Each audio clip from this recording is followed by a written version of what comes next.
for a moment at what you said. So one of the things is you said you love to learn through hands-on activity. You've got good manual dexterity. Yeah. And so you said you like the science experiments. Yeah, I love doing like art. Like I'll take an art class. I don't really like when the art teacher's like telling you exactly what you have to make and you have to make it like they did. Right. But like free art and like for science, I love experiments because you can do something besides sitting in a desk, like taking notes. And sometimes we do stuff in history, like debates and stuff, and those are fun because you get to like act out the debate. Yeah. So you like that kind of thing. You like active Yeah. learning. Yeah. You don't particularly like sitting at the desk? Not at all. Not at all. That's why a school day seems long to you. Yeah. Yeah. Interesting. And the other gift that you circled here is self-direction, which people with self-direction are incredibly self-directed. They're very motivated for things that interest them, very self-motivated, but not necessarily motivated for things where they'll get a reward from somebody else, like a grade. All right. And one thing that a lot of people don't know is a lot of people think, well, kids that are self-motivated do well in school. No. Not always. No.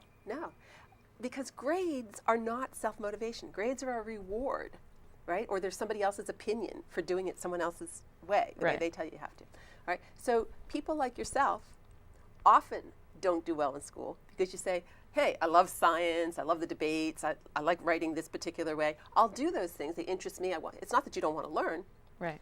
but you don't necessarily respond well when somebody says, well, you're not going to get a good grade unless you do it my way. Is that right? Yeah. Yeah. Like with the debates, we could kind of like research ourselves, do our own stuff. We didn't like have a script. We could actually debate it out. And with experiments, things can go wrong. Like something exciting could happen. But like with the textbook, it's all there. Nothing's going to change. Yeah. Yeah, so it's not that fun. I love that you said something could go wrong with the experiment. I mean, most of us think, okay, how could I do this experiment the right way? And you're like, hey, what could go wrong here? This could be kind of fun. Yeah. That's great. I love it. And you did say that also you do have very good visual and spatial skills. It's not necessarily your top gift, but you definitely have that. Yeah. Clearly, if you're doing video, you do. Right. Yeah, and that gift, the visual ability, depending on what you've got, like, do you see things three-dimensionally in your head at all, or not really? Sometimes, like if I'm thinking about a project I'm going to work on, I kind of like see what it's going to look like when I'm done. If I'm like designing a video, I'll think about what the finished product's going to look like. Really? Yeah. Wow. Do you know how amazing that is? I can't do that at all. I have no ability on that level. So here's the thing. People who can do that conflicts with reading and writing. In particular, reading, because words, the written word, it's very linear. It comes at you in a very linear, flat way, right? You're working three-dimensionally, okay? So you're processing far more information very quickly than what's coming at you through the written word. Right. And it gets in conflict. Yeah. So that might be why sense? I'm not too good at reading. Yeah, but you're amazing with video. Yeah. So there's like other strengths that people can have besides reading. Absolutely. And you can read. It's not that you can't read. Yeah. I know you can read. I've seen you read stuff.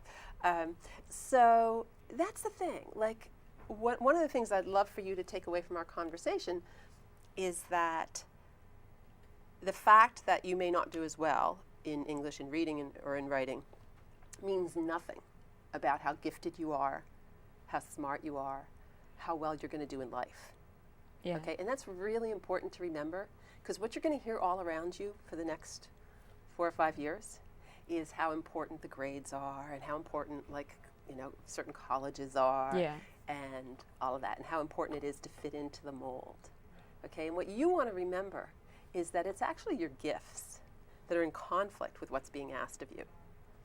Right? So I know you still need to get through this, and I know that it's not always fun, but I want you to remember that about yourself, because your gifts are what's going to be really important to you. I mean, you enjoy using them, right? Yeah.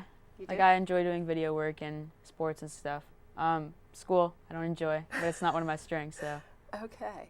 So what you want to remember is that you have the ability to learn. You learn a lot. Yeah. Right? When you had to do the debate, you said you went off and researched stuff and pulled it together.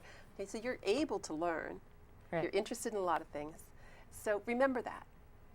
And try to remember that when you're in the midst of these messages that say you have to be a certain way to be smart, or you have to be a certain way to be gifted, or you have to be a certain way to be successful in life. Right. It's really not true.